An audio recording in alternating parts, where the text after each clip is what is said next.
Robots are not just a fancy technology anymore, but they are actually a real helping hand for healthcare professionals. And in future, it will not be just a fancy technology, but it will be a necessity in near future for healthcare professionals. Hi, my name is Dr. Nitin, and if you are a medical student or in healthcare student or aspirant, so this is the channel for you.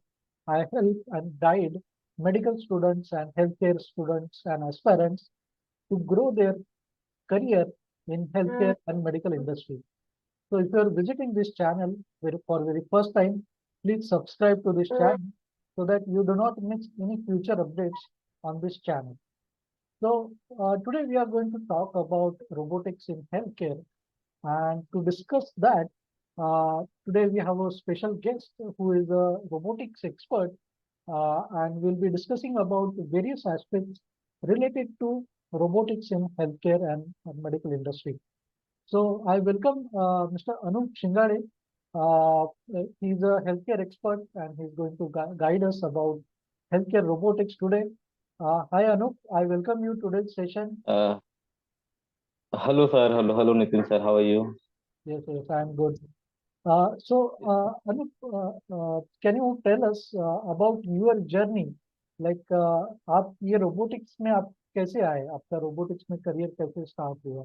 आप उसके बारे में कुछ okay. हमारे students को audience को बताना चाहेंगे? जी जी सर।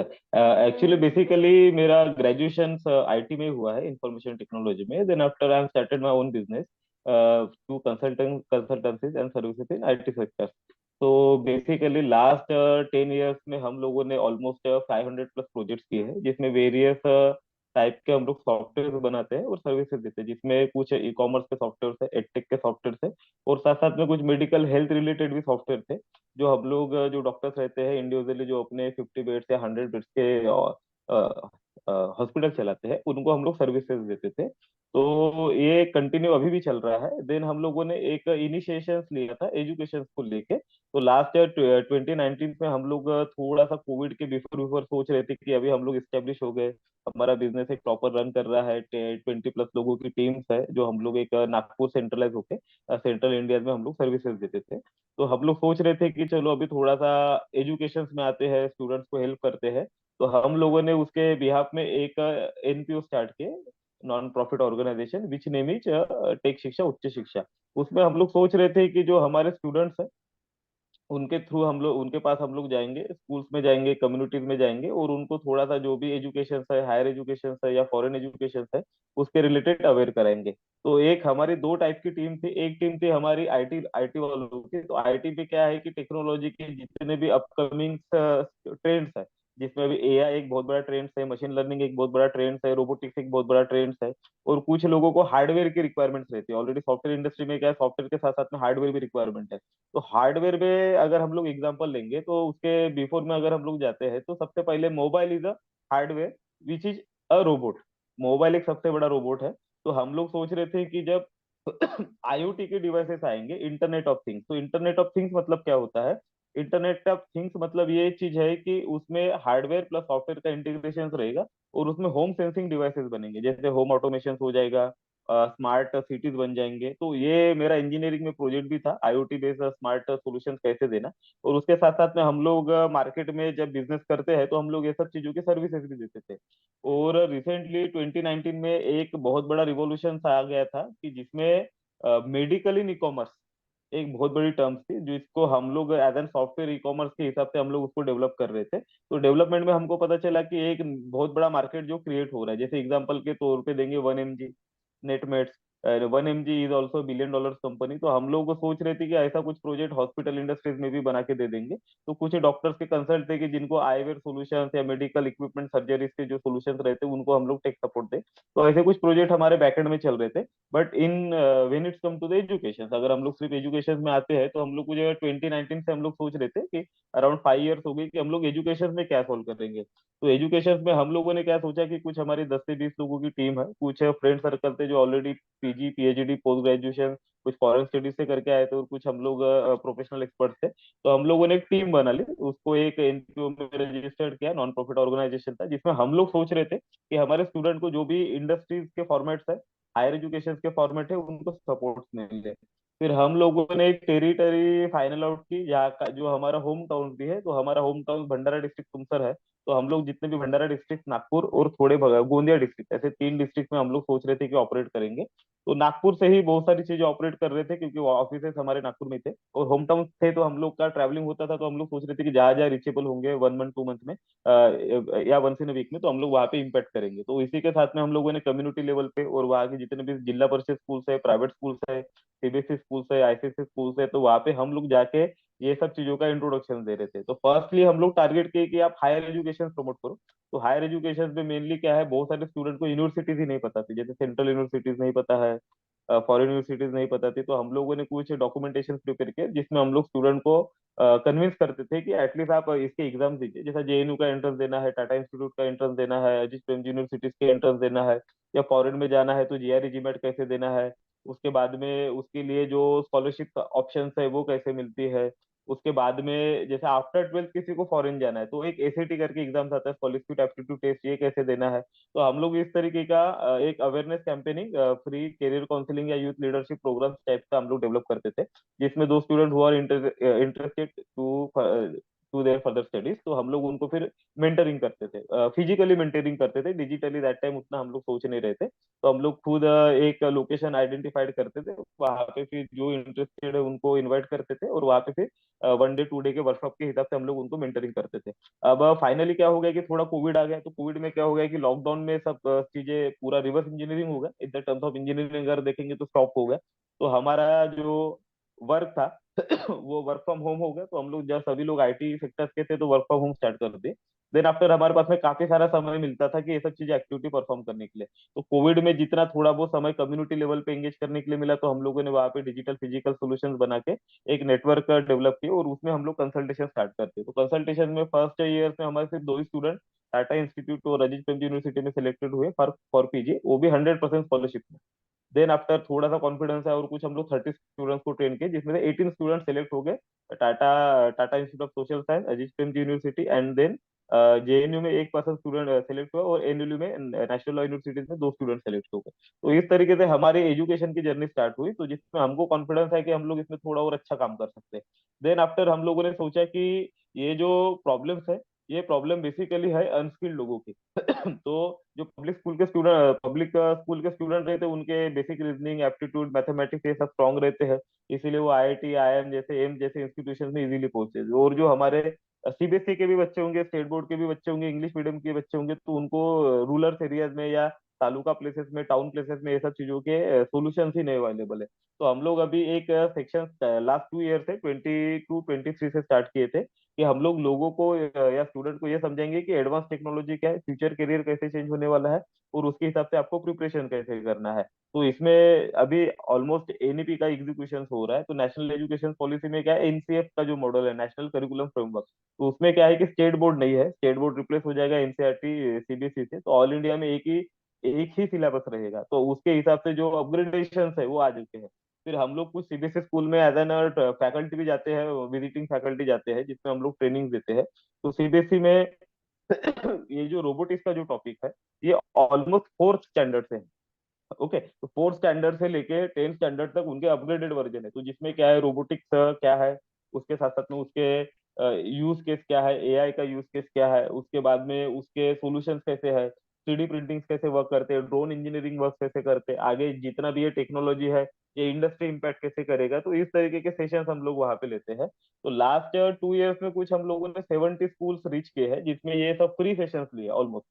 टूल्स वगैरह हम लोगों ने कुछ परचेस करके, जितने भी डेमोन्स्ट्रेशन है, अगर आप हमारे चैनल पे सर्च करोगे सर, तो कुछ 50+ नियर टू 50 वीडियोस आपको मिलेंगे, जिसमें हम लोगों ने various various robotics, drone technology, humanoid के ऊपर में काफी सारे एग्जीक्यूशन प्रोसेस और ट्रेनिंग प्रोसेस दिए हैं। तो इस तरीके का हमारा बैकग्राउंड है, और आगे करते रहेंगे, यही हमारा वेल विशेष है। तो इस तरीके से हमारी एक छोटी सी जर्नी है जो स्टार्ट हो चुकी है, और अभी हमारे हम लोग कनेक्ट कर रहे हैं। तो धीरे धीरे उसको मैं और एक सोच रहा हूँ कि इसको टेक प्लेटफॉर्म भी बना देंगे, जैसा एक टेक बनता है प्रॉपरली। तो टेक प्लेटफॉर्म में क्या हो जाएगा कि हम लोग नंबर ऑफ स्टूडेंट को इम्पैक्ट दे पाएंगे, एक तो कम से कम कॉस्ट में करें या फिर फ्री ऑफ कॉस्ट करें, दोनों सोल्यूशन प्रोवाइड करके हम लोग चाहते हैं कि हमारे जो अर्बन रूरल के जो बच्चे हैं ये थोड़े फास्ट फॉरवर्ड कैरियर के साथ में अलाइनमेंट हो, और उनके जो बड़े कैरियर्स है, जैसे किसी को फॉरेन जाना है, हायर इंस्टीट्यूशन में जाना है, प्रोफेशनल सर्विसेज में जाना है, तो उनका एक क्लियर नेटवर्क मिले। तो that is our objective to develop this type of model. Okay, तो thank you sir. Anup ji, जहाँ पे मैं देख रहा हूँ कि आज सारी दुनिया प्राइवेटाइजेशन कर रही है, एजुकेशन का कमर्शलाइजेशन कर रही है, जहाँ तहाँ पे एजुकेशन बिक रहा है। Yes sir. और उस जमाने में आप हाँ। सोसाइटी के लिए इतना फ्री ऑफ कॉस्ट काम कर रहे हो, वो भी पर्टिकुलरली एजुकेशन के लिए। वो भी सिर्फ बेसिक एजुकेशन नहीं, आप एक हायर और टेक्निकल एजुकेशन प्रोवाइड कर रहे हो। एडवांस टेक्नोलॉजी का आप उनको कंसल्टेशन और सर्विस प्रोवाइड कर रहे हो। ये काफी बढ़िया इनिशिएटिव है। और मैं हाँ। आपको काफी बधाइयाँ देता हूँ, क्योंकि काफी कम लोग होते हैं जो इस तरीके से काम करते हैं, स्कूल्स में जाके कम्युनिटी लेवल पे जाके काम करने वाले। क्योंकि आज सिर्फ प्राइवेटाइजेशन हो रहा है एजुकेशन का, और लोगों को जी एजुकेशन से हाँ। दूर रखने की कोशिश की जा रही है। तो उस जमाने में आप ये बहुत ही अच्छा काम कर रहे हैं। आपने अपने चैनल के बारे में भी बताया, क्या नाम है आपके चैनल का? जी जी, एक शिक्षा उच्च शिक्षा करके।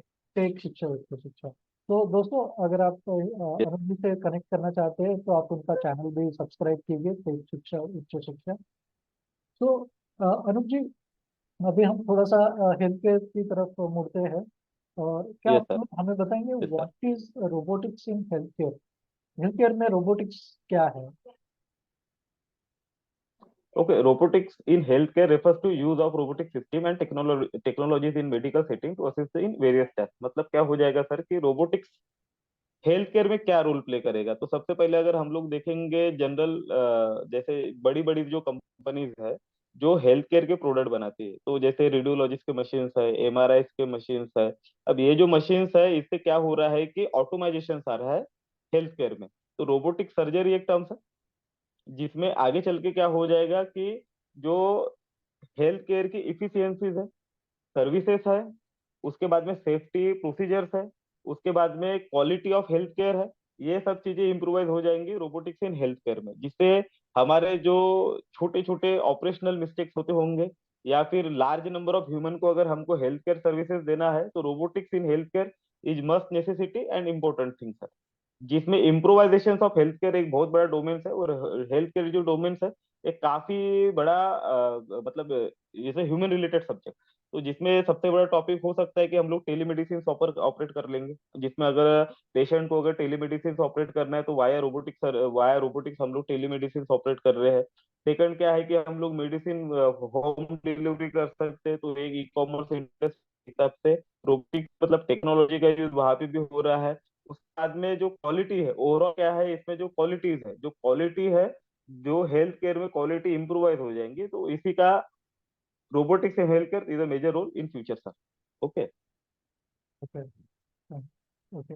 तो अनुप जी, जैसे मैं जहाँ तक जानता हूँ कि जो आजकल के मेडिकल और हेल्थ केयर स्टूडेंट्स हैं, वो हाँ। सिर्फ क्लिनिकल प्रैक्टिस में लिमिटेड नहीं रहे हैं, और वो भी आजकल टेक्नोलॉजी में भी काम कर रहे हैं।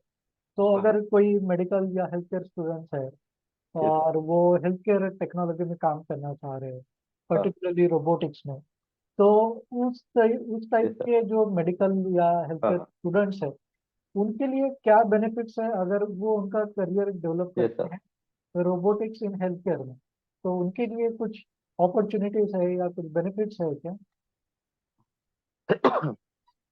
सर अपॉर्चुनिटी तो काफी है। बेनिफिट्स ऑफ रोबोटिक्स अगर हम लोग देखेंगे, जो दो स्टूडेंट हुआ एस्पिरेंट ऑफ मेडिकल इंडस्ट्रीज में, अगर वो एस्पिरेंट है जिनको एम्स से पास आउट हो रहे हैं या ग्लोबल इंस्टीट्यूशन से पास आउट हो रहे हैं, तो उनके लिए ऑप्शंस क्या है। तो फर्स्टली जैसा अगर हम लोग देखेंगे रेडियोलॉजी, तो रेडियोलॉजी में काफी सारी टेक्नोलॉजी इंट्रोड्यूस हो रही है। तो अगर वो लोग अगर रेडियोलॉजी को यूज समझ रहे हैं as an robotic surgery radiology, तो उसमें एक बहुत बड़ा स्कोप है। उसके बाद में सेकंडली क्या है कि अगर उनको एक्यूरेसी चाहिए अपने प्रोफेशनल करियर में, सबसे बड़ा क्या है कि प्रोफेशनल करियर तब डिफाइंड होता है कि हम लोग प्रोफेशनली एक्यूरेट हो, जो हम लोग पेशेंट डायग्नोस करेंगे वो एक्यूरेटली हो जाए। तो इसमें रोबोटिक्स का अगर नॉलेज रहेगा, थोड़ा टेक्नोलॉजी का नॉलेज रहेगा, तो वो बिल्कुल प्रिसीजन एंड एक्यूरेसी के साथ में जो भी पेशेंट्स रहेगा उसको क्योर कर सकते हैं। सेकंड क्या है कि रिहेबिलिटेशन असिस्टेंस लगते हैं, जैसे जो पेशेंट्स रहते हैं उनको रिहेबिलिट करना पड़ता है, तो उसके लिए अगर हम लोग रोबोट्स का यूज करते हैं सपोज टू बी, तो रोबोट्स का यूज रिहेबिलिटेशन के लिए काफी ज्यादा हो जाएगा, कि उनको वो असिस्ट कर सकता है, उनके इंस्ट्रक्शन फॉलो कर सकता है, उनको छोटे मोटे हेल्प कर सकता है। तो इस तरीके की चीजें वहां पे डेवलप हो जाएंगी। उसके बाद में टेलीमेडिसिन है। टेलीमेडिसिन ये इतना बड़ा ऑप्शन है कि आप उसको रिमोटली मॉनिटर कर पाओ। रिमोटली मॉनिटर इससे करें कि काफी हद तक के अभी जो मुझे जितना मुझे एक्सपीरियंस है, मैं थोड़ा सा हॉस्पिटल इंडस्ट्री से थोड़े कस्टमर हैंडल किया हूँ, तो मैं थोड़ा एक्सपीरियंस बताता हूँ कि बहुत क्विक सर्विसेज देना पड़ता है, क्योंकि ऑपरेशन करना है, पेशेंट को डायग्नोस करना है, उसको मेडिसिन प्रोवाइड करना है। तो ये जो ऑपरेटिंग है ये मेनली नर्स करती है। तो नर्स की जगह अगर हम लोग थोड़ा सा नर्स प्लस रोबोटिक्स इंट्रोड्यूस कर दी, तो एटलीस्ट जो ऑपरेटिंग है, टेलीमेडिसिन का मॉनिटरिंग है, हैंडलिंग है, जो भी उसके डिस्प्ले आउटपुट्स रहते हैं, हम लोग अगर उसको मॉनिटरिंग करेंगे, तो आगे चल के क्या होंगे, जो एस्पायरेंट्स है, स्टूडेंट्स है, अगर ये टेक्नोलॉजीज के बारे में अगर अवेयर हो जाएंगे, उसको यूज केस बना के अगर यूज कर पाएंगे, तो वो परफेक्टली स्टूडेंट जो भी पेशेंट्स रहेगा उनको प्रॉपर तरीके से सर्विसेज दे पाएंगे। सेकंड क्या है कि जो इफिशियंसी है इफिशियंसी और प्रोडक्टिविटी वो काफी बढ़ जाएंगी। अभी हम लोग क्या हो जाता है, मेनली एक डॉक्टर क्या 2 पेशेंट, 4 पेशेंट या 10 पेशेंट डेली जो क्रिटिकल ऑपरेशंस रहेंगे या सर्जिकल ऑपरेशंस रहेंगे वो दे पाएंगे। तो इसमें क्या हो जाएगा कि उनकी प्रोडक्टिविटी बढ़ जाएंगी। आगे चल के क्या हो जाएगा सर, कि रोबोटिक सर्जरी अगर आती है, तो रोबोटिक सर्जरी का सबसे बड़ा एग्जांपल हम लोगों ने देखा है कोविड में। कोविड में क्या हो गया कि पूरा का पूरा पैंडेमिक में सबसे ज्यादा जो फोर्सफुली ऑपरेशन और फोर्सफुली परफॉर्मेंस देने का जो प्रेशर था वो सभी डॉक्टर्स के ऊपर है। और हमारे इंडिया में दिक्कत ये है कि ऑलमोस्ट 10,000 या 6,000 पेशेंट के ऊपर एक डॉक्टर असाइन हो रहा है। मतलब क्राउडेड पॉपुलेशन है, ऐसा कुछ रफ एस्टिमेशन है कि 6,000 प्लस पेशेंट के ऊपर एक ही डॉक्टर असाइन हो रहा है। तो उतना ज्यादा ऑपरेशन अगर डील करना है, तो रोबोटिक्स नर्सेस एक इंट्रोडक्शन टर्म हुई थी, काफी हॉस्पिटल ने ये सब चीजें यूज किए थे। तो रोबोटिक सर्जरी में क्या हो गया कि एटलीस्ट जो हाइजीन है, सैनिटाइजेशन है, मेडिसिन ट्रांसफॉर्मेशन है, one place to another places उनको डालना था, तो ये सब चीजें रोबोटिक सर्जरी में ऑलरेडी ऑलरेडी रोबोटिक्स ऑपरेशन में ऑलरेडी हॉस्पिटल्स ने, बड़े हॉस्पिटल ने ये सब ऑपरेशन परफॉर्म किए हैं। इससे उनको बेनिफिट क्या पता चला कि हमारा जो प्रोडक्टिविटी है ये बढ़ जाएंगी, क्योंकि एंड ऑफ द डे हम लोग ज्यादा से ज्यादा मास लेवल पे अगर हम लोग हेल्थ केयर सोल्यूशन देना चाहते हैं, तो हमारी जो प्रोडक्टिविटी है वो थोड़ी फास्टली ऑपरेट हो जाए। तो उसी की वजह से benefit of robotics in health care, तो उसमें प्रोडक्टिविटी इफिशियंसी ज्यादा हो जाएंगी। तो जो नेक्स्ट जनरेशन है, जो अभी एस्पेरेंट है या फिर मेडिकल साइंस में है या फिर ऑलरेडी पीजी पीजी करने के लिए प्लान कर रहे हैं, तो उनको मेरा सजेशन यही रहेगा कि एटलीस्ट आप रोबोटिक सर्जरी या रोबोटिक्स के रिलेटेड या टेक्नोलॉजी के रिलेटेड जितने भी इक्विपमेंट्स है, टूल्स है, ये सब चीजें आप क्या कीजिए, धीरे धीरे लर्न कीजिए, क्योंकि इसके अलावा आपके पास ऑप्शन नहीं रहेगा। जैसे सबसे बड़ी कंपनी है जनरल इलेक्ट्रिक, जेई क्या करती है, बड़े बड़े x ray machine, MRI machine, Tesla 1.5 T MR वगैरह की जो मशीन रहती है, उसमें भी बहुत सारी टेक्नोलॉजी ऑटोमेटिक है, जिसमें बॉडी स्कैन हो जाएगी, उसमें उसके जो पूरे के पूरे बॉडी फंक्शंस है वो सब ऑपरेट हो जाएंगी। इससे हमको पता चलेगा कि एग्जैक्ट हमको डायग्नोसिस क्या करना है। सेकंड सबसे बड़ा रोबोटिक्स इन हेल्थ केयर में अगर हम लोग यूज देखेंगे, तो सबसे बड़ा एआई एंड डेटा साइंस का यूज रहेगा। कि अगर हम लोग पेशेंट्स को ऑपरेट कर रहे हैं, तो उसकी हिस्ट्री हमें नहीं पता रहती, कि बिफोर उसको क्या प्रॉब्लम थी, क्या हेल्थ इश्यूज थे, फिर आगे चल के उसको क्या हेल्थ इशू आने वाले हैं। तो data data is a one part of AI technology. तो डेटा बेस और उसका जो हार्डवेयर और सॉफ्टवेयर रहेगा वो इंटीग्रेशन रहेगा। जैसा मैंने बताया था, आईओटी क्या है, एक डिवाइसेस है जिसमें सॉफ्टवेयर भी है, हार्डवेयर भी है। तो आगे चल के क्या हो जाएंगे कि जितने ये मशीन्स आएंगे, उसके साथ साथ में डेटा एक्सेसिबिलिटीज भी रहेंगी, with the help of your mobile screen, computer screen और लैपटॉप स्क्रीन। तो ये डेटा एक्सेसिबिलिटीज में क्या होगा कि हम लोग मान के चलिए एक साल में 2,000 5,000 पेशेंट्स हैंडल कर रहे हैं, तो उसकी प्रॉपर हिस्ट्री, उसका प्रॉपर डायग्नोसिस, उसका प्रॉपर असेसमेंट, उसका प्रॉपर एक्यूरेसी लेवल, और उसके बाद में आगे चल के अगर उसको डायग्नोसिस करना है, तो उसकी जो प्रोडक्टिविटी है वो इफिशियंट लेवल पे रोबोटिक्स और डेटा साइंस के यूज के हिसाब से आगे चल के बढ़ जाएगी। तो हम लोग क्या कर पाएंगे, लार्ज नंबर ऑफ असेसिबिलिटी ले पाएंगे। अभी इंडिया में क्या हो रहा है सर, कि जो मेजर पॉपुलेशन है ये टीयर 2 टीयर 3 सिटीज में है, और जो बहुत मेडिकल एक्सपर्ट्स है वो टीयर 1 सिटीज या टीयर 2 सिटीज में है। तो पेशेंट क्या होता है, किसी को अगर मेजर मेजर इश्यूज आते हैं, मेजर हेल्थ इश्यूज आते हैं, तो वो बेसिकली क्या होता है कि उसके जो जैसे न्यूरोलॉजिकल एक्सपर्ट्स है, वो रेडियोलॉजिस्ट एक्सपर्ट है, गैस्ट्रो एक्सपर्ट है, वो सब सिटीज में टीयर 1 सिटीज में या टीयर 2 सिटीज में ही अवेलेबल है। तो पेशेंट की हिस्ट्री कैरी नहीं होती है। फिर वो अलग से रिपोर्ट निकालना रहता है, उनको अलग से डायग्नोसिस करना पड़ता है, उनका अलग से डेटा असेसमेंट करना पड़ता है। तो इसको अगर हम लोग सॉल्व करते हैं तो इसमें क्या है, डेटा साइंस और रोबोटिक्स का यूज ऐसा होगा कि पेशेंट की हिस्ट्री कैरी फॉरवर्ड हो जाए, और आने वाली जो जनरेशन है जो भी हेल्थ केयर इंडस्ट्रीज में वर्क कर रही है तो उनके पास में डेटा की एसेसिबिलिटीज रहे। उसके साथ साथ में उसके रिलेटेड जितने भी छोटे मोटे टूल्स रहते हैं, अभी नए नए टूल्स भी काफी सारे आ जाएंगे, जिसमें क्या है, आपका पल्स रेट, आपका रेट ऑफ हार्ट बीट, आपकी छोटे मोटे डेली एक्टिविटीज के फिटनेस को लेके जो भी रूटीन्स रहेगा ये सब भी डिटेक्ट हो जाएंगे, जिससे आपका बॉडी का टेम्परेचर, आपका एक 10 साल में 20 साल में आपका हेल्थ स्टेटस क्या हो सकता है, आपको कौन सी चीजें प्रिक्योर करना है, कौन सी चीजें अवॉइड करना है। जैसे India is an diabetic country, तो इंडिया में डायबिटिक इशू क्यों है, क्योंकि हम लोग ग्रेन्स में राइस बहुत ज्यादा यूज करते हैं, एक तो एक बहुत बड़ा इश्यू, और एक्सेसिव फॉर्मेट में है, और ऊपर से नंबर ऑफ पीपल को क्या है, एनीमिया है। एनीमिया इसलिए है क्योंकि due to insufficiencies of food and proper health healthy life. तो ये सब चीजों के अगर हम लोग देखेंगे तो नेक्स्ट जनरेशन इस पहले से ही सॉल्व कर सकती है कि हम लोग उसको डेटा एनालिसिस करें, उसके साथ साथ में कुछ रोबोटिक्स टूल्स एंड इक्विपमेंट उसके साथ में इनेबल करें, तो एक हम लोग एक विजन रख सकते हैं सर आने वाले जनरेशन के साथ कि हम लोग हेल्थ इंडिया बना सकते हैं। तो मेरे हिसाब से काफी सारे बेनिफिट्स हैं। तो हम लोग ये इस तरीके से स्टूडेंट को मोटिवेट कर सकते हैं कि आप नंबर ऑफ थिंग्स, क्योंकि थोड़ा सा टेक्नोलॉजी रहती है तो ऑपरेट करना सीखना समझना थोड़ा डेलिकेटेड रहता है, और स्पेसिफिकली मेडिकल स्टूडेंट को शायद थोड़ा सा इजी नहीं जाए। मैं टेक्नोलॉजी का स्टूडेंट हूँ तो मुझे पता है ये सब चीजें ऑपरेट कैसे होती है। बट हम लोग चाहते हैं कि आज के डेट में जितनी भी टेक्नोलॉजी हो इजी है, इजी टू यूज है, इतनी इजी टू यूज है कि आपको ज्यादा उसके पीछे बहुत ज्यादा हर्डल्स नहीं है, कॉम्प्लिकेटेड नहीं है, टेक्नोलॉजी के टर्म्स नहीं है, यूजर फ्रेंडली है। तो आप जितना टेक्नोलॉजी पढ़ोगे इन मेडिकल इंडस्ट्रीज आपके लिए धीरे धीरे धीरे धीरे वो बेनिफिशियल हो जाएगा। और इसका जो मार्केट प्लेस है ये भी काफी बड़ा है। मार्केट प्लेस इसलिए बड़ा है क्योंकि डिजिटलाइजेशन में क्या हो गया कि जितने भी प्रोडक्ट रहते हैं वो होम डिलीवरी होते हैं। तो जितने भी हेल्थ केयर प्रोडक्ट है वो आप होम डिलीवरी करा सकते हैं, अगर आपके पास में पेशेंट का डेटा है, पेशेंट का नेटवर्क है। इससे क्या हो जाएंगे कि आपकी जो स्पीड है, एक्यूरेसीज है टुवर्ड द हेल्थ इंडस्ट्री वो काफी अच्छी हो जाएगी। तो that is the benefit of robotics in health care sir. Okay.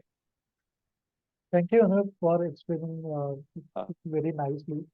So, Anup, what I see is that कि जो यूएस या यूरोपियन मार्केट है, उस कंट्रीज में यस।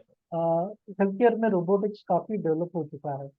और जैसे इंडिया जैसे डेवलपिंग नेशंस है, वहाँ पे रोबोटिक्स का इतना यूज नहीं है। तो टू बिगिन विथ, तुम मुझे एक्सप्लेन कर पाओगे कि रोबोट्स और रोबोटिक्स में कुछ अंतर है क्या? और क्या डिफरेंस है, लाइक अगर रोबोट्स और रोबोटिक्स की अगर हम बात करें तो ये सर दोनों रोबोटिक्स इज डिफरेंस। सर उसको अगर स्पेसिफाइड डोमेन अगर समझेंगे तो robotics is a big term. Robotics in the sense what, कि एआई जो है आर्टिफिशियल इंटेलिजेंस और हार्डवेयर इंटीग्रेशन, उसको मिलके हम लोग रोबोटिक्स बना सकते हैं ना। मतलब एआई क्या है कि आर्टिफिशियल इंटेलिजेंस में नंबर ऑफ यूज केस है, उसमें डेटा साइंस है, न्यूरो लैंग्वेज नेटवर्क्स है, लैंग्वेज प्रोसेसिंग है, उसके साथ में हार्डवेयर इंटीग्रेशन है। जैसा एग्जांपल के तौर पे लेते हैं कि हम लोग मोबाइल में गूगल यूज करते हैं, तो अभी ठीक है हमको हिंदी इंग्लिश लैंग्वेज इंग्लिश आती है तो दैट्स इट, हम लोग इंग्लिश में सर्च करते हैं। But those people who don't know about English, तो वो लोग आज के डेट में क्या कर रहे हैं, हिंदी में सर्च कर रहे हैं, मराठी में सर्च कर रहे हैं। अभी एक सिंपल सा लॉजिक है सर कि मराठी, हिंदी या इंडिया की जो वेरियस लँग्वेजेस है, आपल्या भारतातली अपनी इंडिया की जो वेरियस लँग्वेजेस है, उसको गूगल ने किसने सिखाया? तो गूगल को तो ये सभी आते, भले ही हमको नहीं आएंगे, हमको गुजराती नहीं आएगी, हमको तमिल नहीं आएगी, लेकिन Google know all the languages. तो उसके लिए एक प्रोग्राम है, neuro language processing, natural language processing, sorry natural language processing एक प्रोग्रामिंग है, और न्यूरो लैंग्वेज प्रोसेसिंग एक डीप नेटवर्क है जो धीरे धीरे धीरे धीरे इंटीग्रेट होता है। तो रोबोट्स और रोबोटिक्स, तो robotics in in terms general है जिसमें पूरा का पूरा इंटीग्रेशन आएगा सर, जिसमें एआई आ जाएगा, डेटा साइंस आ जाएगा, मशीन लर्निंग आ जाएंगे, नंबर ऑफ उसकी डिटेल जो स्टेप बाय स्टेप इंटीग्रेशन होंगे, डेवलपमेंट होंगे, पेशेंट हिस्ट्री होंगी, वो सब रोबोटिक्स एक प्लेटफॉर्म की तरह आ जाएगा। जैसे हम लोग एक साथ सॉफ्टवेयर बनाते हैं, सॉफ्टवेयर एज ए सर्विस, और रोबोट क्या है, एक इंडिविजुअल टर्म्स है। इंडिविजुअल टर्म मतलब क्या हो जाएंगे कि एक सिंगल ऑब्जेक्टिव है, जैसा हम लोगों ने एक रोबोट बना दिया। अब रोबोट का उसका यूज केस क्या है कि वो क्या कर रहा है कि एक हॉस्पिटल में हम लोगों ने उसको असाइन कर दिया, तो वहां पे जो पेशेंट आने जाने वाले रहेंगे तो शायद वो उनको सैनिटाइज करते, या फिर वहां पे जितने पेशेंट्स है उनको वो मशीनरी या फिर मेडिसिन या फिर ऑपरेशन थिएटर में जो भी सर्जरीज होती है उनको यूज केस करने के लिए वो यूज कर पाए। तो इंटरनेशनल मार्केट में क्या हो गया कि जो बड़े बड़े इंस्टीट्यूशन है, बड़े इंस्टीट्यूशन मतलब जॉन हॉपिंगसन है, हार्वर्ड मेडिकल इंस्टीट्यूशन है, स्टैनफोर्ड स्कूल्स ऑफ मेडिसिन है, उसके बाद में काफी सारे ऐसे कैम्ब्रिज इंस्टीट्यूट्स है, तो ये जो मेडिकल इंस्टीट्यूशन है इसमें ये सब चीजें इजीली एक्सेसिबल हो रहा है। अभी इंडिया में थोड़ा सा जो अपग्रेडेशन है वो अभी आ रहा है, आफ्टर द कोविड क्या हो रहा है कि अभी लोगों को टेक्नोलॉजी की इंपॉर्टेंस काफी ज्यादा हो गई। मतलब स्कूल में भी अगर हम लोग देखेंगे तो हम लोग जितना पढ़े हैं तो स्कूल में टिल नाउ लैब्स नहीं है, मतलब कंप्यूटर लैब्स है ही नहीं। काफी स्कूल्स में अगर हम लोग देखेंगे जिला परिषद में, नगर पालिका में लैब्स ही नहीं है।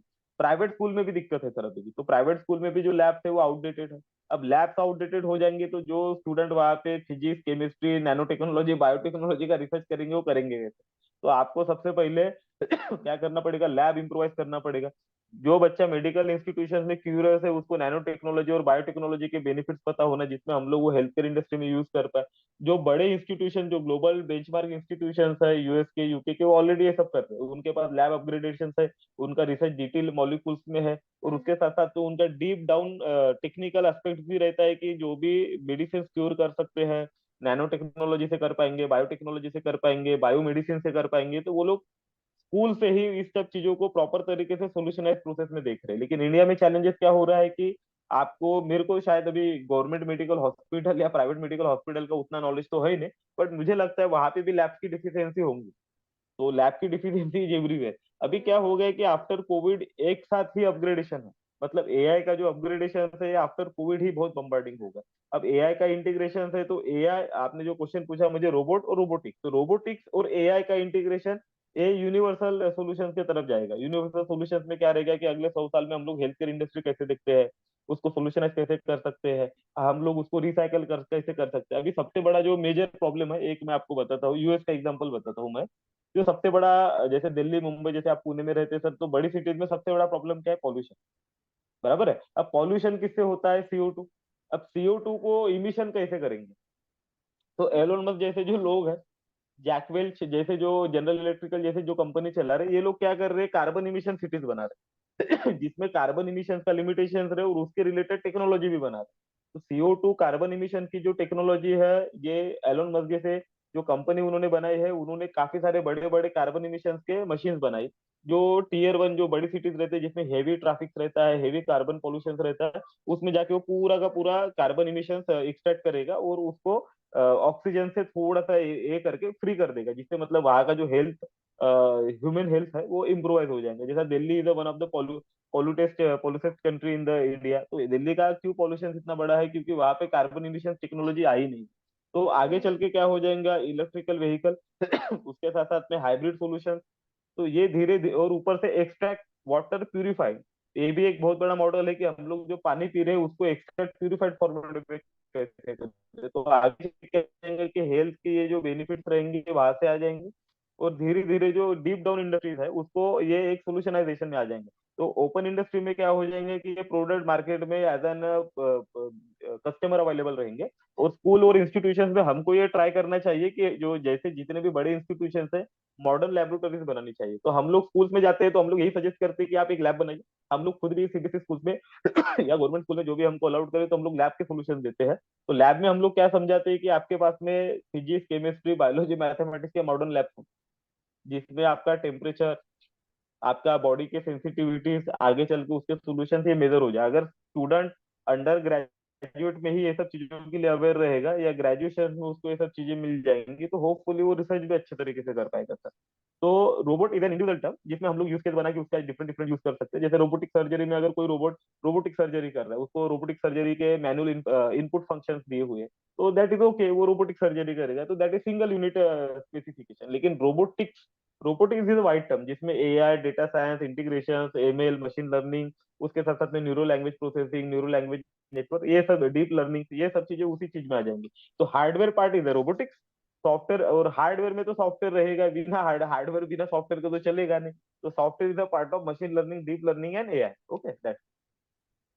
ओके, तो थैंक यू अनिल जी, आपने क्लैरिफाई किया कि रोबोटिक्स एक नया साइंस है और जिसमें सॉफ्टवेयर और हार्डवेयर दोनों टेक्नोलॉजीज की ज़रूरत है, और ये काफ़ी बड़ा यस सर। टर्म है। तो अगर मैं स्पेसिफिकली आपको पूछूं कि अगर हम सिर्फ रोबोट्स की बात करें, तो वो रोबोट्स यस का सर। इस्तेमाल हेल्थ केयर फील्ड में कहाँ कहाँ पे हो सकता है? आप कुछ इस पे बताना चाहेंगे? रोबोटिक्स का यूज केस हेल्थ केयर में स्पेसिफिकली कहाँ कहाँ पे नॉट होगा? बराबर है? रोबोट्स का, जो सॉरी, रोबोट्स एज हम जो रोबोट्स देखते हैं, जो robot use fancy. In health care. Okay, robot use in health care. Yes yes. हाँ, यस। तो बेसिकली अगर इसका मेजर रोल है सर, तो वो सर्जरी में। ओके। रोबोट्स का मेजर यूज अगर जो हम लोग देखेंगे तो वो सर्जरी में है, क्योंकि उसमें क्या है कि कार्डियक सर्जरी होंगी या मेजर जो डिफरेंट डिफरेंट टाइप के सर्जरीज रहते हैं। अब मेरे को मेडिकल टर्म्स उतना डीप नहीं पता, लेकिन जितने मेजर सर्जरीज है, तो सबसे बड़ा अगर रोबोट्स का यूज होगा तो वो सर्जरी में होगा सर। तो आगे चल के रोबोटिक सर्जरी एक बहुत फेमस टर्म्स रहेंगी, जहाँ पे जो ह्यूमन एक्सपर्ट जो रहेंगे या डॉक्टर एक्सपर्ट रहेंगे वो उतना इफिशियंट परफॉर्मेंस नहीं कर पाएंगे, लेकिन रोबोट्स उसको परफेक्टली परफॉर्म कर पाएंगे। तो उसमें आपका इफिशियंसी और एक्यूरेसी बढ़ जाएंगी। तो सबसे बड़ा अगर यूज केस कहीं होगा तो वो सर्जरी में रहेगा रोबोट्स का। सेकंड यूज रहेगा रिहेबिलिटेशन में। जो रिहेबिलिटेशन सेंटर्स रहते हैं, वहां पे क्या हो जाता है कि जो पेशेंट्स रहता है उसका एनवायरनमेंट थोड़ा सा क्रिटिकल एंड डेंजरस टाइप का रहता है, क्योंकि पेशेंट क्या रिएक्ट करेगा इसका कोई भी अंदाजा नहीं लगा सकता। तो उसके वजह से रिहेबिलिटेशन में रोबोट्स काफी काम में आएंगे। तो रिहेबिलिटेशन में जैसे ऐसे पेशेंट को मेडिसिन देना है, उसका ट्रीटमेंट करना है, उसके ऊपर वॉच रखना है, उसके ऊपर टेक्नोलॉजी यूज करके उसका डेटा एनालिसिस करना है, तो सेकंड रोबोट्स का यूज रहेगा रिहेबिलिटेशन में सर। थर्ड उसका यूज रहेगा डायग्नोसिस एंड इमेजिंग में। जैसा एमआरआई है, एमआरआई क्या कर रहा है, रेडियोलॉजिस्ट क्या कर रहे हैं कि उसको एक डीप टेक्नोलॉजी यूज करके जो बॉडीज के फंक्शंस है वो 3D 2D इको सिस्टम में प्रॉपर तरीके से उसको ये कर रहे हैं, डिजाइन कर रहे हैं। तो टेक्नोलॉजी मतलब इसका इंडिविजुअल टर्म्स में होगा रोबोट का, लेकिन डायग्नोसिस और इमेजिनिंग में जितना भी न्यू टेक्नोलॉजी एक्सेसिबली होती वो रोबोट्स के हिसाब से हम लोग उसको डीप डाउन सॉल्यूशन कर सकते हैं। उसके बाद में सबसे ज्यादा यूज हो सकता है टेलीमेडिसिन में। टेलीमेडिसिन एक बहुत वाइड टर्म्स है जो ग्लोबल लेवल पे चलेगी। जैसा एक एग्जांपल है, एक मेडिका बाजार करके है, एक मे बी नोएडा की कंपनी है। मेडिका बाजार क्या करती है, होलसेल रेट में बहुत सारे मेडिकल इक्विपमेंट सेल करती है। मतलब जो भी हॉस्पिटल्स को डेवलप करना चाहते हैं उनके पास में बहुत सारे वेराइटीज है। सेकंडली ग्लोबल लेवल पे जो एकदम प्रीमियम मशीन्स रहते हैं, जैसे टेस्ला 1.5 एमआर मशीन्स रहेंगी। तो ये जो मशीन्स है ये रोबोटिक का ही पार्ट है, क्योंकि टेक्नोलॉजी मतलब रोबोट्स ही है। रोबोट ही ऐसा कुछ स्पेसिफिक नहीं कि जिसके हाथ पैर चल रहे, वो पूरा का पूरा robot is nothing but the technological equipment. या इसके पहले अगर हम लोग देखेंगे तो ऐसे छोटे इक्विपमेंट थे जिसको हम लोग रोबोट्स आइडेंटिफाइड नहीं करते थे। रोबोट्स का आइडेंटिफिकेशन इतना चाहिए कि वो ह्यूमन ऑटोमेटेड आंसर कर देगा या ह्यूमन ऑटोमेटेड ऑपरेशन परफॉर्म कर देगा, मतलब ऑटोमाइजेशन कर देगा। सबसे पहले टेक्नोलॉजी को यूज करने के लिए हमको क्या लगता था कि हम लोग क्या करते थे, मैन्युअल प्रोसेस यूज करते थे, ऑपरेशन यूज करते थे। अभी क्या है, वो ऑटोमेटिक हो जाएगा कि आपने जैसा एक पेशेंट की हिस्ट्री डाल दी है तो ऑटोमेटिकली उसका जितना भी इनपुट है, आउटपुट है, डायग्नोसिस है, वो सब चीजें उसी में डिटेक्ट हो जाएगी। मैं आपको एक टूल बताता हूँ सर, एआई टूल है एक टेंसर फ्लो करके टूल है, हम लोग उसको समझेंगे। टेंसर फ्लो क्या है, एआई टूल है। अब वो रोबोट्स में कैसे काम में आएगा तो रोबोट्स में कैसे काम में आएगा, अगर मान के चले AI integration with the tensor flow, जो दो चीजों के लिए यूज होगा, एक है डेटाबेस डेटा साइंस के लिए यूज होगा, और जो ह्यूमन बॉडी रहेंगे उसके मल्टीपल फंक्शन जो है बॉडी के, मल्टीपल ऑर्गन जो है उसको डिटेक्ट करने का काम करेगा। तो जैसा सपोज कि एआई टूल एक चिप के माध्यम से या कोई भी मशीन के माध्यम से हम लोगों ने कोई भी पेशेंट को ट्रीटमेंट के लिए दे दी, तो वो क्या करेगा, पूरा बॉडी का स्कैन करेगा। उसके बाद में उसके जो बॉडी फंक्शन है, मल्टीपल ऑर्गन है, उसको डिटेक्ट करेगा कि हार्ट कितना डैमेज है, लिवर कितना डैमेज है, ब्लॉकेज कितने हैं। उसके बाद में उसके स्पाइनल कॉर्ड कैसे है, उसके बाद में उसका रेस्पिरेटरी सिस्टम कैसा है, उसके बाद में वेरियस वेरियस बॉडी फंक्शंस कैसे है। अगर ये सब चीजें अगर उसने सिंगल पॉइंट में डिटेक्ट कर दिया तो आगे चल के क्या हो जाएगा सर कि उसका डेटा पूरा आ जाएगा। बराबर है, और डेटा आने के बाद में जो भी एक्सपर्ट डॉक्टर्स रहेंगे या एक्सपर्ट स्टूडेंट रहेंगे वो उसको इजीली क्योर कर पाएंगे। तो that is a big use in health care robot. और उसके बाद में सबसे बड़ा यूज हो सकता है ड्रग एडमिनिस्ट्रेशन। अब ड्रग्स इसलिए एडमिनिस्ट्रेशन जरूरी है क्योंकि drugs is a wide term. इतने सारे ड्रग्स इंट्रोड्यूस हुए हैं जिसको हम लोग नाम भी नहीं ले सकते, पता ही नहीं रहता, हर साल में बहुत सारे ड्रग्स इंट्रोड्यूस होते हैं। ड्रग्स में और रिसर्च में ये सब चीजें इसलिए यूज हो जाएंगी कि लार्ज नंबर ऑफ क्वांटिटी में भी अगर ड्रग्स अवेलेबल है तो हम लोग उसको प्रॉपर तरीके से सिंक्रोनाइज करके उसके यूज केस बना सकते हैं। तो टेक्नोलॉजी और रोबोट्स वहां पे काफी अच्छा एक की रोल प्ले करेंगे। तो मेजरली अगर रोबोट्स का यूज होगा तो फर्स्ट प्रायोरिटी पे तो सर्जरी पे ही होगा। Surgery is a big, then data science है, देन डायग्नोसिस एंड इमेजिंग है, और उसके बाद में ड्रग एडमिनिस्ट्रेशन और टेलीमेडिसिन है। तो ये सब चीजों में रोबोट्स का यूज अगले अगर आप 10 साल में देखोगे तो ये काफी ज्यादा देखने को मिलेगा। और जो टॉप मोस्ट इंडस्ट्रीज है या टॉप मोस्ट इंस्टीट्यूशन है, इसके लिए डिफरेंट डिफरेंट तरीके के काफी सारे टूल इंट्रोड्यूस करते हैं। ओके।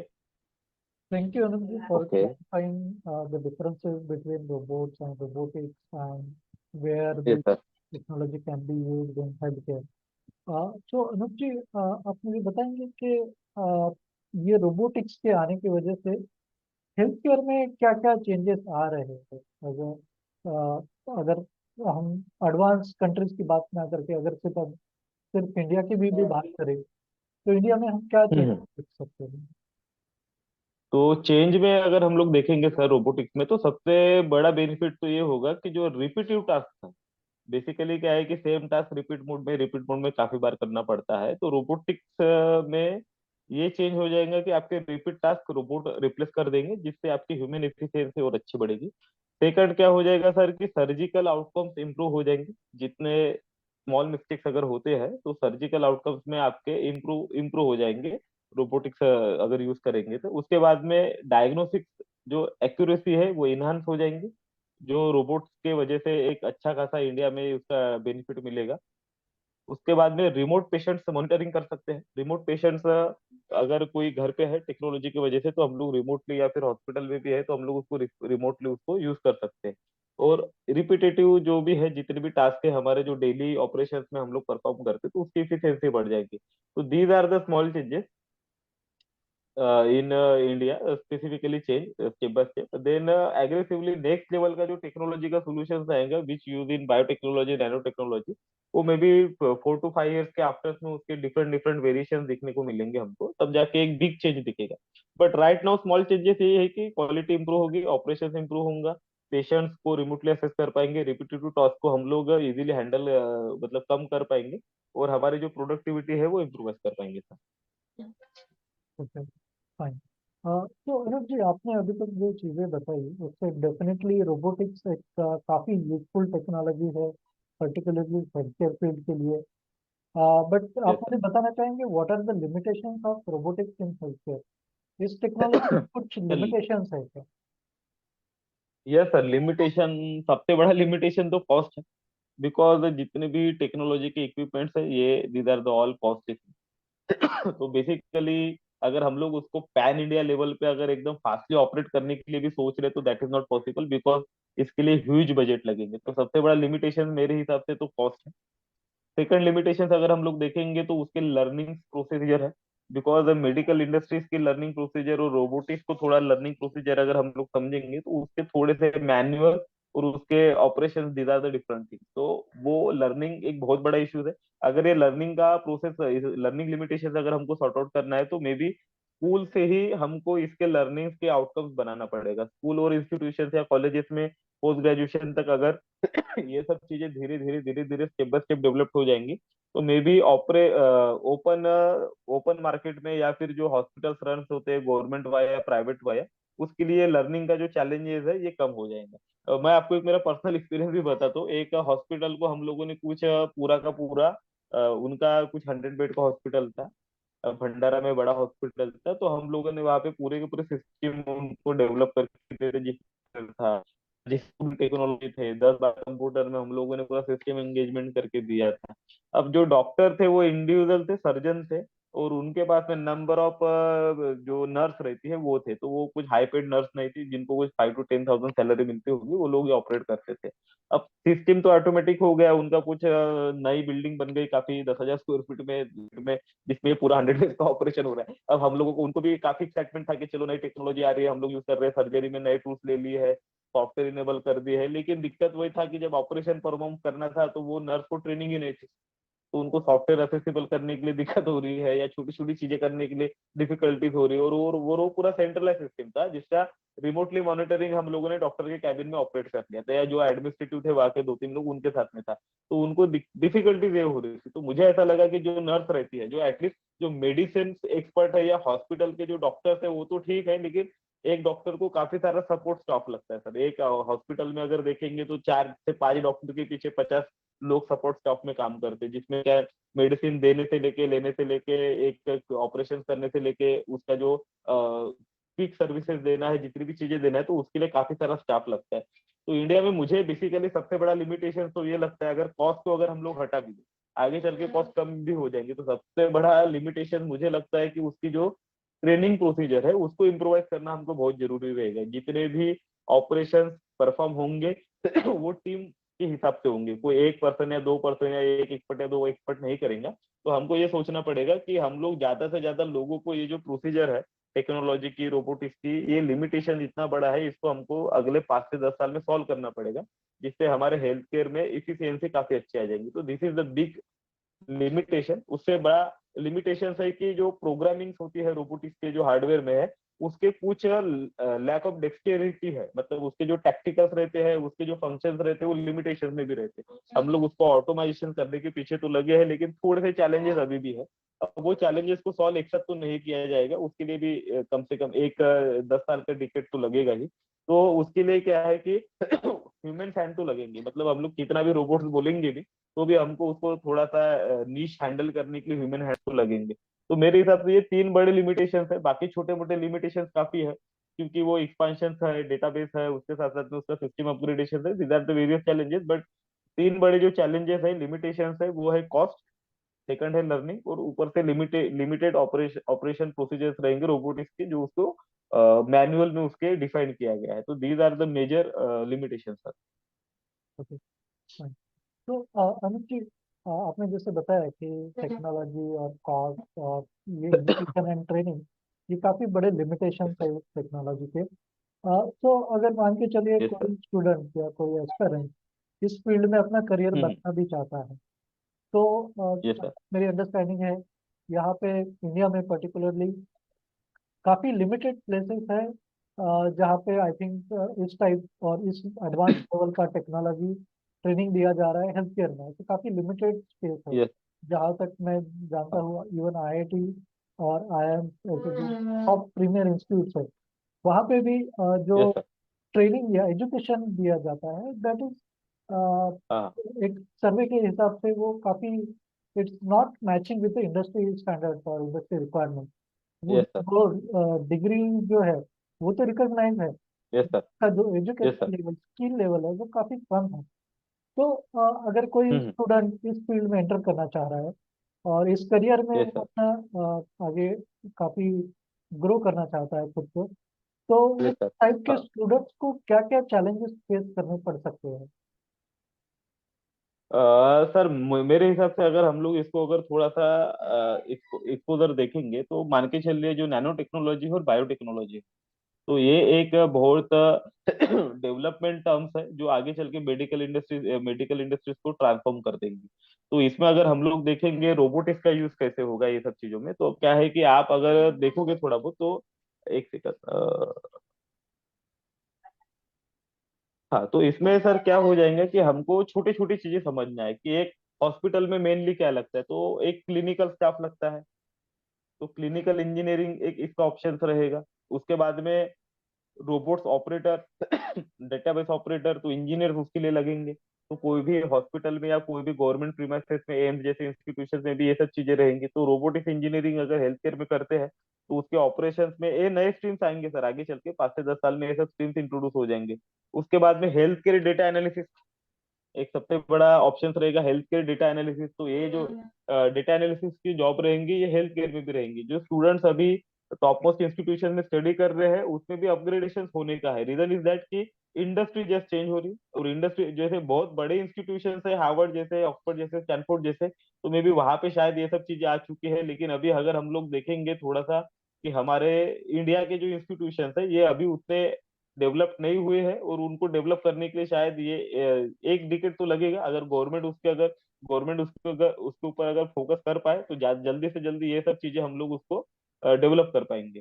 उसके बाद में सर जो बहुत बड़ा जो स्ट्रीम्स है, एक है बायोटेक्नोलॉजी और एक है नैनो टेक्नोलॉजी। तो बायोटेक्नोलॉजी और नैनो टेक्नोलॉजी में काफी सारे जो नई नई चीजें हैं, मतलब उसमें क्या है, मॉलिक्यूलर डायग्नोसिस हो सकता है, बायोसेंसर्स हो सकता है, उसके बाद में जेन डिलीवरी सिस्टम हो सकता है, उसके बाद में एमआरएनए वैक्सीनेशन हो सकता है, और ऊपर से कॉम्बिनेंट डीएनए टेक्नोलॉजी हो सकता है। उसके बाद में उसमें जेनोमिक मेडिसिन हो सकता है, टिश्यू इंजीनियरिंग हो सकता है, मॉलिक्यूलर इमेजिनिंग हो सकता है, उसके बाद में सेल्स कल्चर टेक्नोलॉजी हो सकता है, उसमें फार्मेकोग्नो इकोनॉमिक्स हो सकता है। तो जिस तरीके के जो स्ट्रीम्स है, उसके बाद में नैनो टेक्नोलॉजी है। तो ये सब मॉलिक्यूलर डेवलपमेंट वो पूरा का पूरा इंस्टीट्यूशंस में आएंगे सर, जिसमें स्पेसिफिकली क्या हो जाएगा कि आगे चल के, जैसा इंजीनियरिंग में क्या हो गया कि इंजीनियरिंग में कंप्यूटर साइंस एक काफी 25 से 30 साल में ऑलरेडी एक स्ट्रीम है। उसके पहले आईटी भी एक बहुत अच्छी स्ट्रीम थी, लेकिन आफ्टर द एआई क्या हो गया कि एआई के अंदर स्ट्रीम्स आ गए। अब एआई में आपको डेडिकेटेडली एआई ही पढ़ना है, डेटा साइंस ही पढ़ना है, उसके बाद में डेडिकेटेडली आपने न्यूरो लैंग्वेज प्रोसेसिंग ही पढ़ना है, कंप्यूटेशनल थिंकिंग ही पढ़ना है। तो सेम मेडिकल इंडस्ट्री में क्या हो जाएगा सर, कि अगर स्टूडेंट को स्टडी करना है तो ये जो मैंने अभी बताया ये सब चीजें आ जाएंगी। तो डेडिकेटेडली क्या हो जाएगा कि जो मॉलिक्यूल्स टेक्नोलॉजी है, बायो फर्टिलाइजेशन है, उसके बाद में हेल्थ केयर में ये डीप डाउन सब्जेक्ट बन जाएंगे। तो आगे चल के अगर हम लोग देखेंगे तो अभी ये जो एनसीएफ करिकुलम्स में देखेंगे तो मे भी कुछ चीजें इंट्रोड्यूस हो जाएंगी मेडिकल इंडस्ट्री में भी सर। तो स्टूडेंट को इतने सारे ऑप्शंस मिलेंगे कि आप उसमें हेल्थ केयर डेटा स्पेशलिस्ट बन सकते हैं, रोबोटिक्स ऑपरेटर इन हेल्थ केयर बन सकते हैं। उसके बाद में काफी सारे जो चीजें आएंगी उसको भी आप लोग subject wise step by step पढ़ोगे, जिसमें ह्यूज कैरियर और डिमांड्स रहेगा। तो ये डिमांडिंग फील्ड्स रहेंगे आगे चल के मेडिकल्स में, और उसको हमको धीरे धीरे एक वैक्सीन रिसर्च रिसोर्स में भी बना सकते हैं, उसमें भी आप रिसर्च कर सकते हो, टेक्नोलॉजी में भी रिसर्च कर सकते हो। और जितने भी डेवलपमेंट कंट्रीज है ये सब चीजें ऑलरेडी डिप्लॉय कर चुकी है, तो हम लोग चाहते हैं कि ये इंडिया में भी स्टेप बाय स्टेप डिप्लॉय हो, जिससे मॉडर्न सर्जरी जो है या मॉडर्न हेल्थ केयर काफी एडवांस लेवल है, और स्टूडेंट का प्रायोरिटी पे जो भी है एडोप्टेशन कर लेना चाहिए। तो अनुज जी, आपने काफी सारे करियर स्पेशलाइजेशन के बारे में बताया, जो कि हेल्थ केयर और रोबोटिक्स से रिलेटेड है और टेक्नोलॉजी से रिलेटेड है। हाँ। तो मैं पूछना चाहूंगा, ये हम्म। जो सारे करियर, क्या ये करियर ऑलरेडी इंडिया में है या ये फ्यूचर में इंडिया में आएंगे? ये अगर अवेलेबल है तो अगर कोई स्टूडेंट एज ए फ्रेशर, वो क्या एक्सपेक्ट हाँ कर हाँ। सकता है उसकी अप्रोक्सीमेट सैलरी, अगर अगर हम सैलरी के टर्म्स में बात करें, तो एज अ फ्रेशर ओके। के लिए हाँ। सैलरी रेंज क्या हो सकती है? तो सर इसमें अभी हम ऑलरेडी क्या है सर, बायोटेक्नोलॉजी तो सब्जेक्ट काफी पुराना है, लेकिन अभी एनसीएफ में ये चीजें नेशनल करिकुलम फ्रेमवर्क में अपग्रेडेशन लेवल पे आएंगे। कुछ सब्जेक्ट ऑलरेडी है, लेकिन क्या है कि उसको जो जितना रिसर्च लोगों ने या इंजीनियर लोगों ने उसको बहुत डीप लेवल पे डेवलप नहीं किया, मतलब जो आर&डी करते हैं, रिसर्च एंड डेवलपमेंट डिपार्टमेंट्स रहते हैं। तो राइट नाउ क्या हो गया कि बहुत सारे टूल्स इक्विपमेंट रिसर्च पब्लिश हो गए। तो रिसर्च पब्लिश होने के साथ साथ में क्या हो गया कि अभी वो सिलेबसेस में आ जाएंगे। अब सिलेबसेस में अगर आ जाएंगे तो उसमें जो डिमांड्स रहेंगी वो बढ़ जाएंगी। स्टूडेंट के लिए ऑप्शंस है लेकिन वो बहुत डीप नहीं है। मतलब क्या हो जाता है कि मेडिकल और इंजीनियरिंग में हम लोग जो चीजें पढ़ते हैं वो प्रोफेशनल प्रैक्टिस में देखते हैं तो यूज केस ही नहीं आते उसके, और बहुत सारा ट्रांसफॉर्मेशन रहता है। और इंडस्ट्री अभी रैपिडली चेंज हो रही है, मतलब पहले 10 साल से 5 साल लगते थे, अभी 1 साल में ही उतने सारे जो डेवलपमेंट है, रिसर्च है, वैक्सीनेशन है, टूल्स टेक्निक्स रहेंगे, रोबोटिक्स के सर्जरीज ऑप्शंस रहेंगे। तो मे बी ये 2-5 साल में काफी सारे चेंजेस आ जाएंगे। और गवर्नमेंट का भी अभी, हमारे जो इंडियन गवर्नमेंट है उनका भी ये ट्राई है कि हम लोग क्या करें कि होलिस्टिक प्रोसेस डेवलप करें एजुकेशन में, जिससे जिससे क्या हो जाएंगे कि होलिस्टिक प्रोसेस अगर डेवलप करते हैं तो हम लोग जो भी न्यू टेक्नोलॉजी इंट्रोड्यूस कर रहे हैं related to the health care industries या मेडिसिन मेडिकल इंडस्ट्रीज, तो वो सिलेबसेस में आ जाए। और स्टूडेंट को इसमें बेनिफिट क्या हो जाएंगे कि जितनी मॉडर्न टेक्नोलॉजी हेल्थ केयर में आप पढ़ोगे उसके जो पैकेजेस है, रेंज है, ये काफी बड़े रहेंगे। तो पैकेजेस जो भी है ऑप्शंस रहेंगे, तो वो प्राइवेट इंडस्ट्रीज में लोग सर्जरीज के 20-20 लाख 25-25 लाख भी ले सकते हैं। उसके बाद में इसके जो असेसमेंट है, टूल्स है, सर्विसेज है, या फिर उसका सोल्यूशनाइजेशन है, एआई बेस्ड इंटीग्रेशन रहेगा, तो ये सब चीजों के लिए भी ओपन मार्केट में अगर कोई प्रैक्टिस करता है तो मे बी कम से कम 25-25 लाख रुपीज या 2-2 CR 4-4 CR के पैकेजेस इनको इजीली हैंड ओवर हो सकते हैं। अभी जो यूएस मार्केट है, यूएस का मेरे को थोड़ा सा नॉलेज है, एक फ्रेंड से मेरे जिनसे मैं बात कर रहा था कल ही, तो वो लोग बता रहे थे कि वहां पे जो होलिस्टिक एजुकेशन प्रोसीजर है उसमें उनको एटलीस्ट कम से कम 2 CR to 5 CR का पैकेजेस मिल रहा है। इंडिया में अगर हम लोग देखेंगे तो कम से कम वो हम लोग 12 लाख to 50 लाख रुपीज के रेंज में हम लोग देख सकते हैं इनिशियल स्टेज पे। देन आफ्टर प्रोफेशनल एक्सपर्ट होंगे तो स्काई इज द लिमिट। अगर प्रोफेशनल और प्राइवेट प्रैक्टिसेस में अगर कोई डेवलप होती है ये सब टेक्नोलॉजी और उसका पेशेंट बेस कंज्यूमर बेस बढ़ता है तो नो डाउट इज बहुत बड़ी अपॉर्चुनिटीज है हेल्थ केयर में, जिसमें $1 बिलियन मार्केट खड़ा हो रहा है।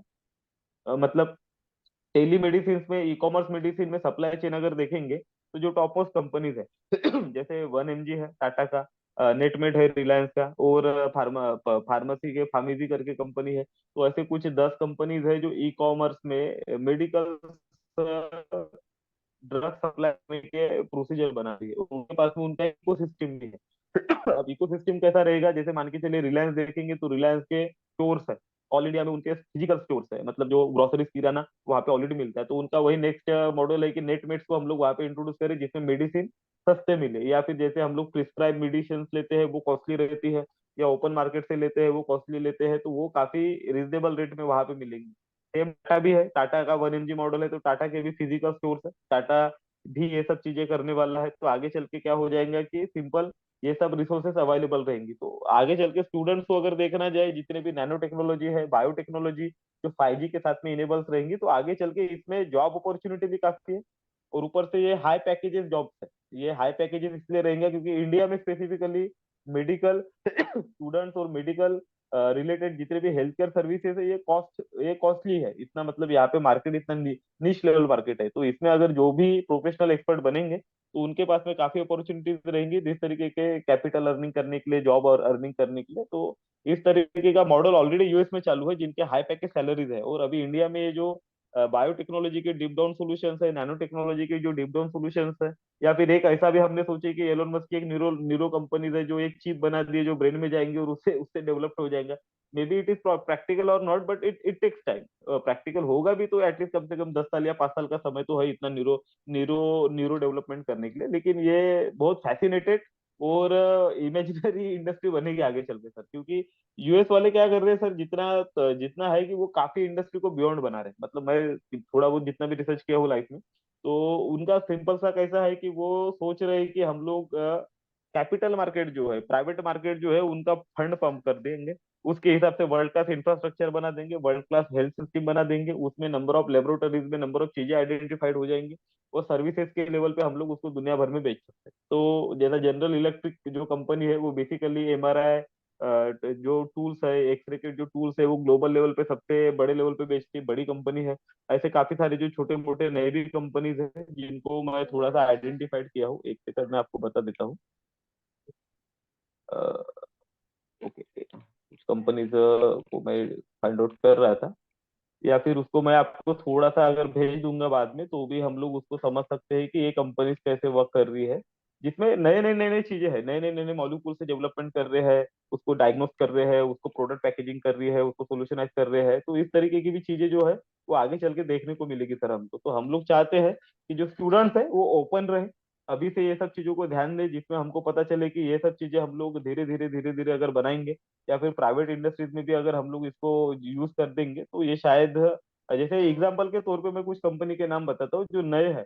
जैसे एक इंट्यूटिव सर्जिकल है जो सर्जरी में नई चीजें लॉन्च कर रही है, उसके बाद में स्ट्राइकर कॉर्पोरेशन है, एक्यूरे है, इसको बायोनिक्स है, उसके बाद में हैंसन मेडिकल्स है, एक्वायर्ड बाय ऑरिस हेल्थ है, उसके बाद में मेट्रोनिक्स है, ऑरिस हेल्थ है, उसके बाद में वर्ब सर्जिकल्स है, ट्रांस इंटरसिक्स है, उसके बाद में झिमर बायोमेट है। These are the leading company in modern biotechnologies और साथ साथ में हेल्थ केयर इंडस्ट्रीज में, जो चीजें प्रॉपर तरीके से सॉल्यूशंस करके, रोबोटिक्स का यूज करके या नैनो टेक्नोलॉजी बायोटेक्नोलॉजी यूज करके आगे चल के लीडिंग कंपनीज रहेंगी।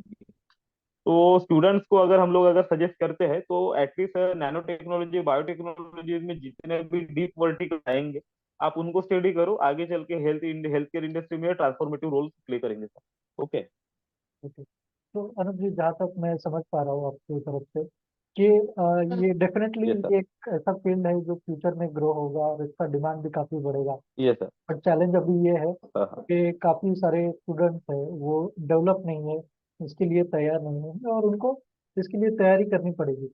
तो but at the same time जब हम रोबोट या रोबोटिक टेक्नोलॉजी की बात करते हैं, पर्टिकुलरली आर्टिफिशियल इंटेलिजेंस और जैसे एडवांस टेक्नोलॉजी है, तो क्या इस तरीके की जो टेक्नोलॉजी है, ये जो अभी के ट्रेडिशनल हेल्थ केयर वर्कर्स है, या फिर जिसमें हाँ हाँ। नर्सिंग स्टाफ है या कोई सपोर्ट स्टाफ है, या इवन अगर हम डॉक्टर्स की भी हाँ बात हाँ। करें, तो क्या ये टेक्नोलॉजी यस इन सर। सभी को रिप्लेस करेगी या इनके जॉब ले लेगी? नो नो सर, नहीं ऐसा कभी हो नहीं सकता। रीजन इज दैट कि जैसे देखिए, जब हम लोग छोटे थे, या आप लोग छोटे होंगे, तब एक टर्म्स आई थी कि नया कंप्यूटर आ रहे हैं, तो लोगों ने ऐसा एक इशू बना दिया था कि कंप्यूटर्स आएंगे तो लोगों को जॉब नहीं मिलेगी। बट फ्यूचर में अगर आप देखोगे लास्ट 30 ईयर्स में, तो कंप्यूटर इंडस्ट्री ने सबसे ज्यादा जॉब दी है। अब लोग बोल रहे हैं कि एआई रोबोटिक्स आएगा तो और जो लोगों के जॉब रिप्लेस होंगे, ऐसा कुछ नहीं होगा। जॉब रिप्लेस उनके होंगे जिन्होंने टेक्नोलॉजी लर्न नहीं की। डेफिनेटली जो ये टेक्नोलॉजी नहीं पढ़ेंगे, जो सपोर्ट स्टाफ है, नर्सेस है, या फिर उनके जो हॉस्पिटल मैनेजमेंट के लोग हैं, ये अगर टेक्नोलॉजी नहीं पढ़ेंगे तो उनके जॉब रिप्लेस होंगे। बट जो प्रोफेशनल लोग हैं, ये सब चीजें टेक्नोलॉजी अगर ये पढ़ेंगे, यूज करेंगे, उसको लर्न करेंगे और लार्ज नंबर ऑफ पेशेंट्स को सॉल्व करेंगे। क्योंकि होता क्या है सर, देखिए सब मार्केट है, अभी क्या होता है कि कुछ नई चीज आ जाती है तो पेशेंट भी उसके तरफ अट्रैक्ट हो जाते हैं। कोई मशीन आ जाती है, जैसे अभी हमारे भंडारा में एक 1.5 MRI फर्स्ट टाइम आया, ओके, टेस्ला का। तो लोग क्या है, वहां पे क्राउड काफी बढ़ गया। उसके पहले सोनोग्राफी वगैरह उतने वो लेवल पे नहीं होती थी जितना उन लोगों ने दे दिया। तो उसमें 3D व्यू अच्छा है, डिटेलेशन अच्छा है। तो नई टेक्नोलॉजी आने की वजह से क्या हो रहा है कि पेशेंट्स को ज्यादा इलोबरेशन मिल रहा है उसके प्रॉब्लम्स का, या डॉक्टर उसको अच्छे तरीके से इलोबरेट कर रहा है कि एग्जैक्ट आपके प्रॉब्लम्स क्या है। तो थ्री डी में भी वो सब चीजें सैंपल्स मिल रहे हैं। नॉर्मल एमआरआई करने से बेटर है कि हम लोग थोड़ा सा एडवांस एमआरआई करें। अब मशीन का कॉस्ट भी 2 से 3 करोड़ है, ये आपको भी पता है, लेकिन वो हर जगह अवेलेबल नहीं होने की वजह से क्या हो जाता है कि पेशेंट्स को फिर उस तरीके से डायग्नोस नहीं मिलता। तो नए जितने मशीन आएंगे उसके हिसाब से उसका जो एक्यूरेसी लेवल रहेगा, ऑपरेशन लेवल रहेगा, वो और परफेक्ट रहेगा। With in a second thousands of, जैसे हम लोग एक्सरे की बात करते हैं, आगे चल के आप एआई का यूज करोगे तो एक सेकंड में आपको थाउजेंड्स ऑफ एक्सरे के आउटपुट मिल जाएंगे सिंगल क्लिक में। नंबर ऑफ पेशेंट्स को आप इजीली चेकआउट कर पाओगे कि ये नंबर ऑफ एक्सरे है, नंबर ऑफ उसके ऑप्शन है, नंबर ऑफ उसके सोल्यूशन है। सर्जरी में भी सेम हो जाएंगे कि सर हम लोग हाथ से जितने भी ऑपरेशन कर रहे हैं उतना डीपली या प्रोफेशनली या एकदम परफेक्टली नहीं कर पा रहे, वो सर्जर जो रोबोट्स रहेंगे उसको प्रॉपर तरीके से डिटेक्ट कर देंगे, उसको प्रॉपर तरीके से एनेस्थीसिया कर देंगे और उसको प्रॉपर तरीके से डिटेक्ट कर देंगे। तो जितने हमारे सपोर्ट स्टाफ रहेंगे, नर्सेस रहेंगे या सपोर्ट स्टाफ है, मेडिकल स्टाफ है, इन लोगों को ये सब technology step by step enable करना पड़ेगा। जितनी चीजें इनेबल हो जाएंगी उतने इसमें जॉब अपॉर्चुनिटी बढ़ेगी। जॉब अपॉर्चुनिटी इसलिए बढ़ेंगी क्योंकि कंज्यूमर कंज्यूमर जब चेंज हो जाता है तो कंज्यूमर बढ़ भी जाता है। और India is the largest population. तो इतना पॉपुलेशन अगर इंडिया में है तो हेल्थ केयर, एजुकेशन और हेल्थ केयर उनके लिए दो बहुत इंपॉर्टेंट चीज है।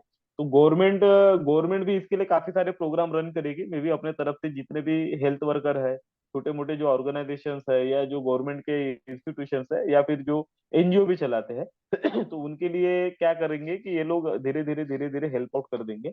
और जो लिटरेट स्टाफ रहेगा उनको और लिटरेट कर देंगे, जिससे अच्छा क्या हो जाएगा सर कि उनको रिप्लेसमेंट नहीं मिलेगा, उनको और अपॉर्चुनिटी मिलेंगी, शायद उनको और सैलरी अच्छी मिले। अगर कोई स्किल पर्सन है तो उसको और अच्छी सैलरी मिल जाएगी। अब एक एग्जांपल है, एक हमारे कांटेक्ट में एक फाउंडेशन है, आधार फाउंडेशन, नागपुर से है, जो हमारे नितिन गडकरी सर है, जो यहाँ के एमपीज है, वो चलाते हैं। तो वो लोग क्या कर रहे हैं सर कि जो जर्मन टेक्नोलॉजी है, जापानीज टेक्नोलॉजी, तो उसके जो आर्म्स है, किसी के जो आई के प्रॉब्लम्स है, कोई हैंडीकैप्ड है, तो उन लोगों को वो लोग क्या कर रहे हैं कि सॉल्व कर रहे हैं। Solve in the sense what कि सोशल लेवल पे, उनको सोशल लेवल पे क्या कर रहे हैं कि जो प्राइवेट डॉक्टर्स है उनके साथ में वो कोलैबोरेट करते हैं, और जो डायरेक्टली नीडी पीपल है उनके साथ में कैंपेनिंग करके, कैंप करके वो उनको वो सब मशीनरीज अलॉट कर रहे हैं। और उनके लिए वो स्टाफ भी थोड़ा सा अलग से उन्होंने ट्रेन किया है कि ये सब चीजें ऑपरेट कैसे करना है, डेटा कैसे लेना है, जैसे बाइनोकुलर्स का जैसा ऑपरेशन रहेगा आईएस का, तो वो कैसे सॉल्व करना है। तो उन्होंने कम से कम सर एक स्टैटिस्टिक भी है, कुछ 50,000 लोगों को विदर्भ में इम्पेक्ट किया है। तो ये भी एक अच्छी बात है।